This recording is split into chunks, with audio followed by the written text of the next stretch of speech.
Morning, welcome to ask spoken English academy. मी आरती पाके एक नवीन व्हिडिओ तुमच्या समोर आणली.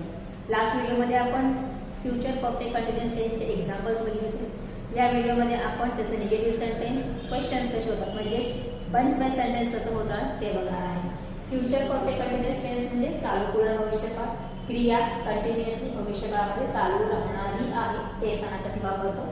For example, Sudha will have been drawing till late night. Sudha रात्री उशिरापर्यंत ड्रॉइंग करत आलेली असेल. ड्रॉइंग करण्याची क्रिया तिची चालूच असणार आहे कधीपर्यंत? रात्री उशिरापर्यंत.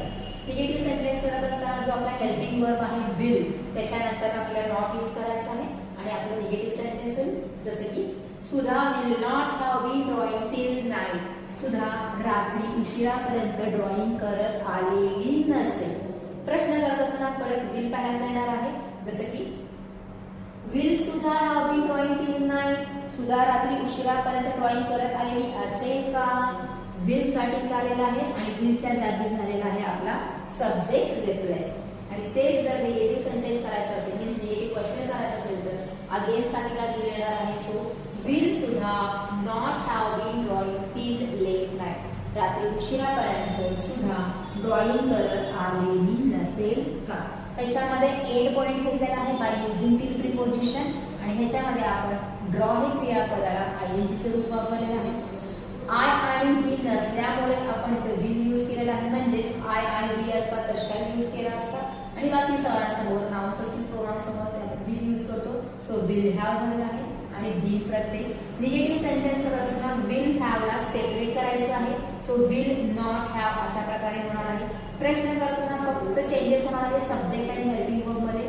विल येणार आहे स्टार्टिंगला आणि सब्जेक्ट येणार आहे त्याच्यानंतर. बाकीच्या सगळ्या ज्या गोष्टी आहेत जसेच्या तसेच राहणार आहेत कंटिन्युअसली. सो विल सुद्धा हॅव असं झालं. अगेन निगेटिव्हचं जेव्हा क्वेश्चन करायचंय फक्त हेल्पिंग वर्ब पहिल्यांदा येणार आहे, मग येणार आहे सब्जेक्ट, मग नॉट आणि मग बाकीच्या गोष्टी जसेच्या तसा. हॅव जो विल सोबत जोडून आलेला आहे तो लगेचच निगेटिव्ह पासून तो सेपरेटच होत जाणार आहे. विल नॉट हॅव किंवा विल सब्जेक्ट हॅव अशा प्रकारे काय होणार आहे? चेंजेस होणार आहे.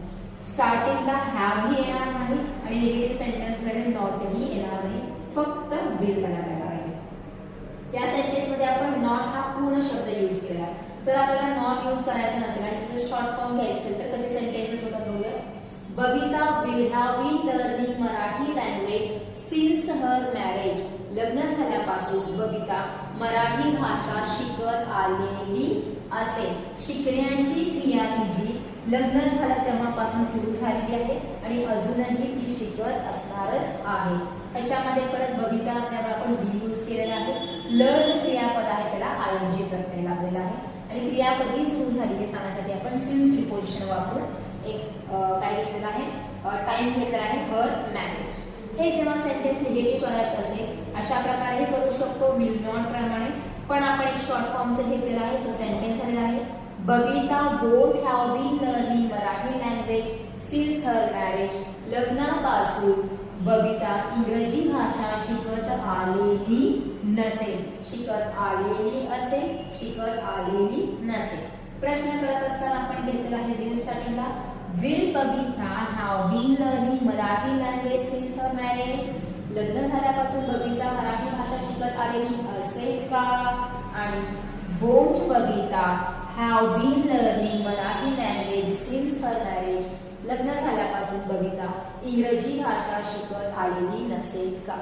इथं आपण शॉर्ट फॉर्म घेतल्यामुळे विल नॉटचं वोंट घेतलेला आहे. दोन्ही मिळून हा शब्द आलेला आहे आणि तो तसाच शब्द उचलून आपण स्टार्टिंगला ठेवलेला आहे at the making of question.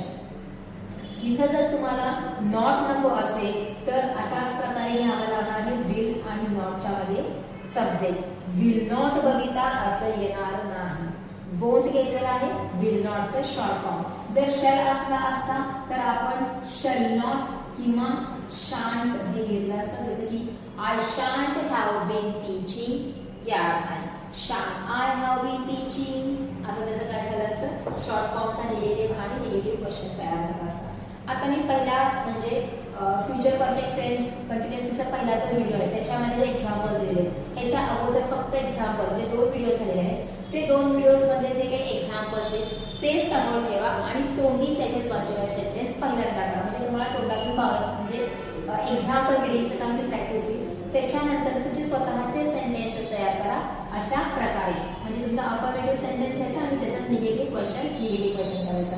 परत एक सेंटेन्स घ्यायचा आणि परत त्याचं काय करायचं, बंच व्हायचं सेंटेन्स.